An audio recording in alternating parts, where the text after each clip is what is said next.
sama xol sedd na sama xel dal na ndax yéen tubaarkàlla fa tubaarkàlla xamatuma sax lu may wax ndax kontaan yàlla ma tim xam ne bég naa ci yéen maa ngi leen di nuyu yéen ñëpp di leen ziar kenn responsable bu ne su ma sañoon damay jokkoon sa lox sa tànk ne la jërëjëf baal ma massa coon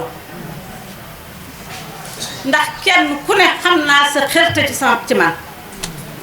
kenn ku fi toog rek kenn ku toog fii rek ak ñi nga xam ne bëgg nañoo ñëw te am gàllankoor xam naa seen xërte ci man xam naa seen dayu ci man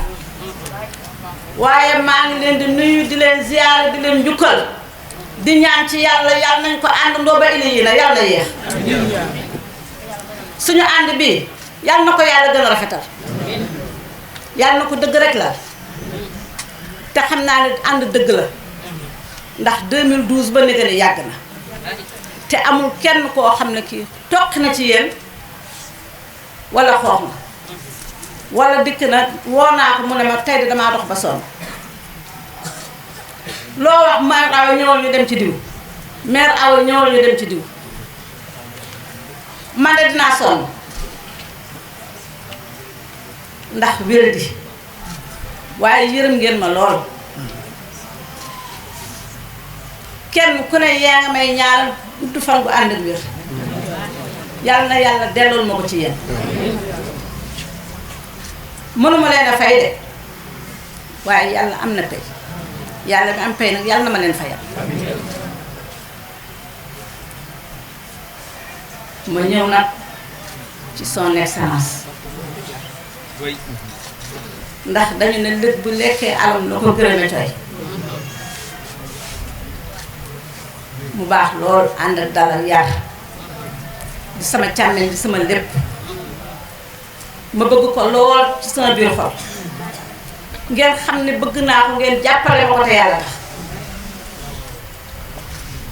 jàpp gi ngeen ko jàpp te yàlla tax nag ngir man lu ma yëg la ba tax na yéen ñëpp dégg naa leen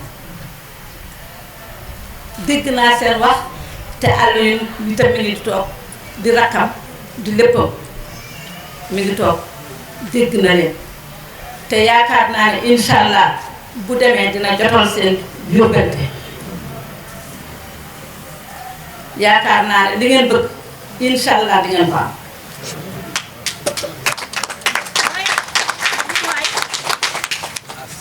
Aliou maa ngi lay jaajëfal di la massawu coono di la tatagal di la jox sa wàccuwaay di la wax jërëjëf yow mi ma jox oto portée bii ndax dañu toogoon staff bi rek dañu toogoon di waxtaan nan la ñuy def ba dajale responsable yi waxtaan ak ñoom ndax xam nañ ne yéen a ngi ci terrain bi depuis mosu leen a noppal mosu leen a tëdd ku ci paat ne salaamaaleykum sëñ Aliou Gaye ne salaamaaleykum nga ne waaw ko ñëw leen dem ruq sàngam te man des fois damay tëdd nelaw toog di noppalu waaye sama staff bii sant naa leen ba ca kanam yàlla duñu toog benn yoon kenn delluwu ci gannaaw ndey kanam yàgg sama góor jaaraama jërëjëf gis naa seen liggéey ci seen mbuur mbir fois seen liggéey rafet na tubaarkàlla masha Allah yàlla na yàlla wuutuma ci yéen fayal ma leen ngeen baal ma àq nag dafa di bu ma limee juum du ma juum sax dama dul ma tëb ndax tubaarkàlla masha Allah li fi nekk ci responsable su ma taxawee bëgg leen a tudd yaakaar naa ne guddi dinañu fi xaaj kon maa ngi leen di jéggalu yéen ñëpp di leen sant di leen gërëm te xam ne yéen ñëpp kenn ku ne tàllal naa la sama loxo xol xam naa ne yéen ñëpp Macky Sall dee seen xol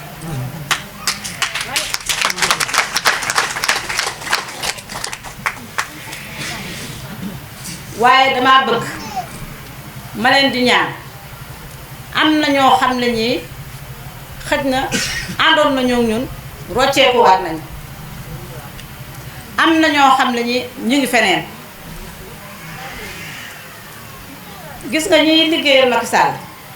dem di yóotu Macky dem naan nañu dem ci ñi nekkal Macky Sall rek du wax ci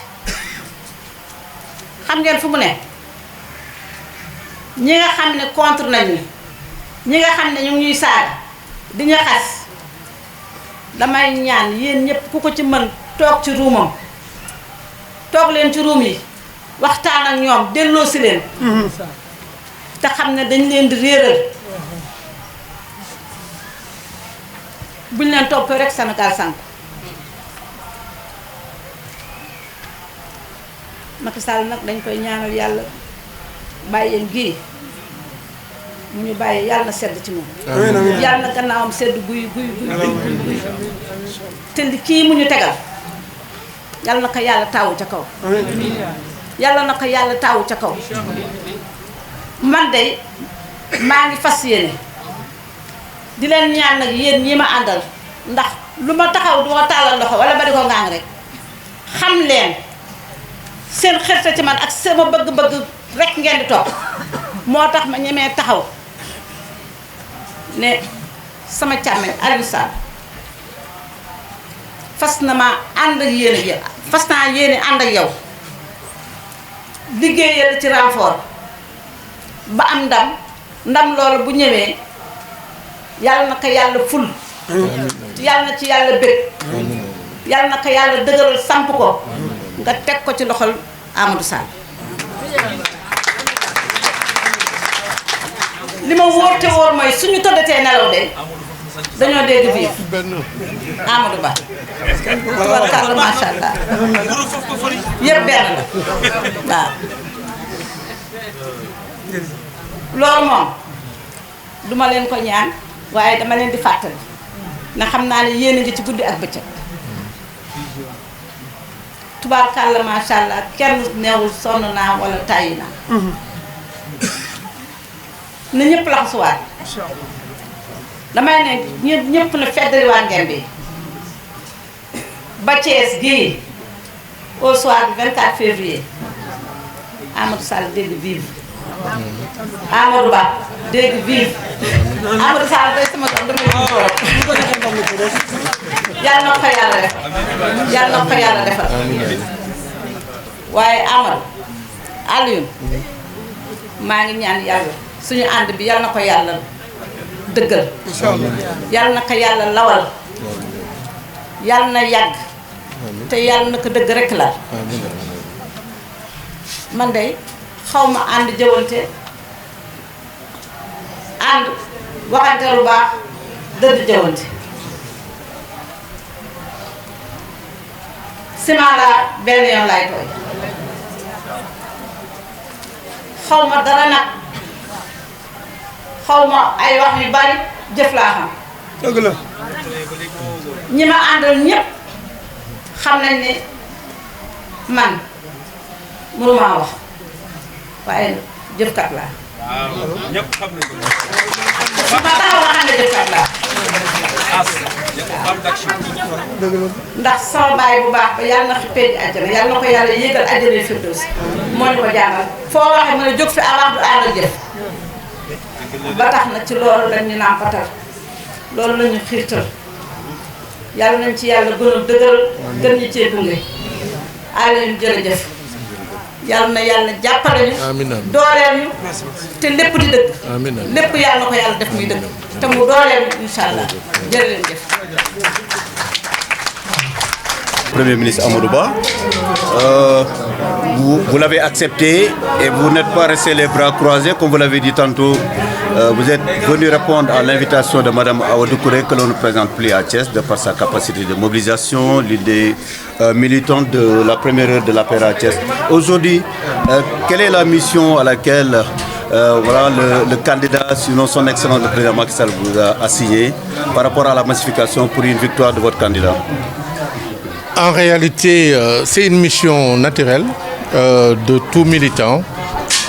que de prendre ses responsabilités en tant que militant et d'essayer de se substituer aux candidats et au président de notre coalition, qui, il est évident, ne peuvent pas être partout et en même temps. C'est la raison pour laquelle, à mon niveau, j'ai pris toutes mes responsabilités en essayant d'abord de remobiliser tout le potentiel de notre coalition à travers le parti, les partis membres de la coalition Benno Bokk Yakaar, mais aussi les mouvements politiques et la mouvance en général, en identifiant ces ressources comme l'honorable Awa Doucouré, qui de toute évidence ont un potentiel reconnu en matière de mobilisation des populations et de l'électorat.